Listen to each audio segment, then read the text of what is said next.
not bad. Wait though, I think it needs a little something else. I know, a figure. Yeah. Oh, hang on. That doesn't look so good. Maybe this wasn't such a good idea. Why didn't I just leave it as it was? Oh, no!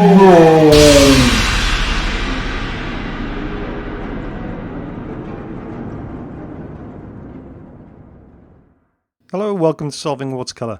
My name's Andy, and today we're going to have a look at adding figures to your paintings.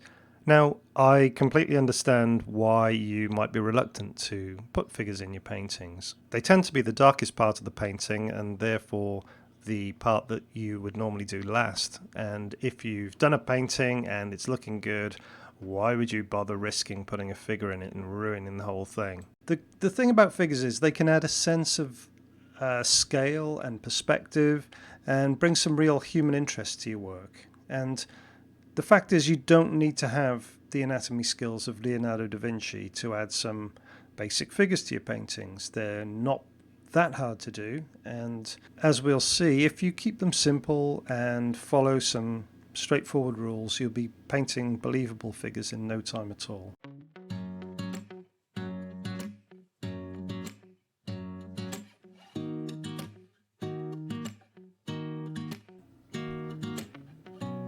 Okay, so the first thing we're going to do is draw a straight line across the paper and place a dot with a small detail brush somewhere on the line. Underneath the line, we're just going to pull down a carrot shape, which is going to represent the body, and just extend it slightly to make a leg and pull out some arms with the thin point of your brush. And there you have your first figure. So practice doing lots of these until you can just do it without thinking. Some artists like to put the dot right on top of the carrot. I like to leave a small gap between the two shapes.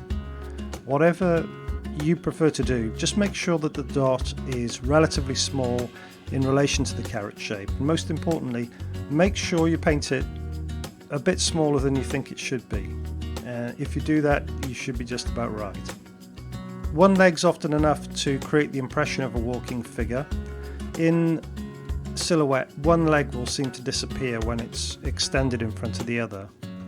Don't bother trying to add feet, they're just going to end up as horrible looking blobs. Now, what I love about painting small abstract figures like this is that the viewer's mind starts to fill in the blanks and do a lot of the work for you. What do I mean by that? Well, for instance, if you make the dot a small crescent shape, suddenly it becomes a hairstyle framing a person's face, even though you can't really see the face. Leave a little abstract white shape unpainted on the body, and it can look like a collar or a shirt sleeve or an arm.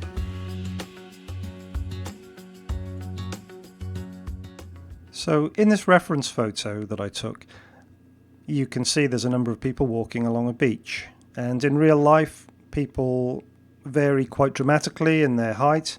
But if we take a look at the eye line of the man in the foreground on the right and project it across, you can see how his eye line is level with the head of everyone of similar height.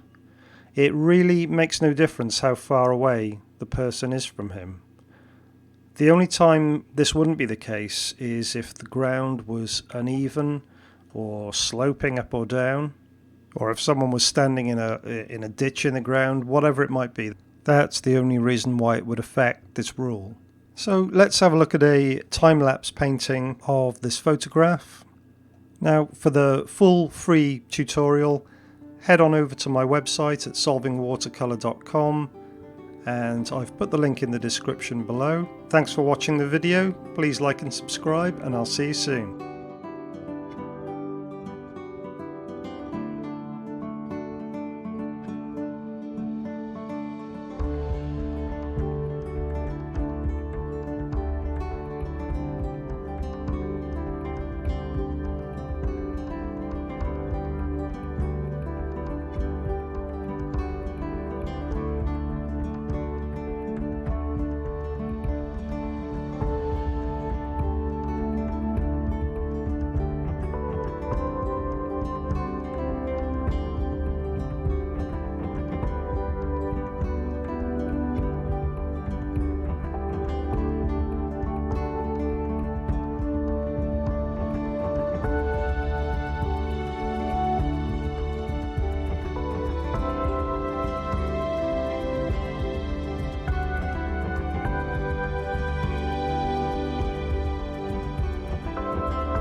Goodbye, everybody.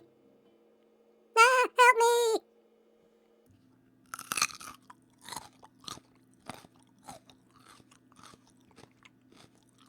Mm.